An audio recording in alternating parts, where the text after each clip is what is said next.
आकाशवाणी औरंगाबाद. वैभवी जोशी ठळक बातम्या देत आहे. ठाणे जिल्ह्यात राज्य मार्ग परिवहन महामंडळाच्या कर्मचाऱ्यांनी कडकडीत बंद पाळला आहे. बुधवारी रात्री भिवंडी इथं रिक्षाचालकांच्या मारहाणीनंतर एसटी चालकाचा मृत्यू झाला होता. याचा निषेध म्हणून एसटी कर्मचाऱ्यांनी बंद सुरू केला आहे. बस स्थानक परिसरात कोणताही अनुचित प्रकार होऊ नये यासाठी कडेकोट पोलीस बंदोबस्त लावण्यात आला आहे. या बंदचा प्रवासी वाहतुकीवर परिणाम होत असल्याचं आमच्या वार्ताहरानं कळवलं आहे. औरंगाबाद प्रादेशिक परिवहन कार्यालय आरटीओमध्ये येत्या 1 मार्चपासून ऑनलाईन पद्धतीनं शुल्क भरणा केलेले अर्ज स्वीकारले जाणार असल्याचं औरंगाबादच्या प्रादेशिक परिवहन अधिकाऱ्यांनी कळवलं आहे. हे कामकाज करण्यासाठी यापुढे तालुक्याच्या ठिकाणी होणाऱ्या शिबीर कार्यालयात शुल्क स्वीकारण्याचं कामकाज बंद करण्यात येणार असल्याचं याबाबतच्या पत्रकात म्हटलं आहे.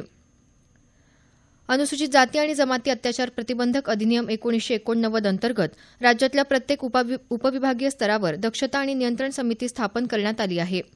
राज्यस्तरीय उच्चाधिकार दक्षता नियंत्रण समितीच्या बैठकीत मुख्यमंत्री देवेंद्र फडणवीस यांनी ही समिती गठीत करण्याचे निर्देश दिले होते. उपविभागीय अधिकारी हे या समितीचे अध्यक्ष असतील.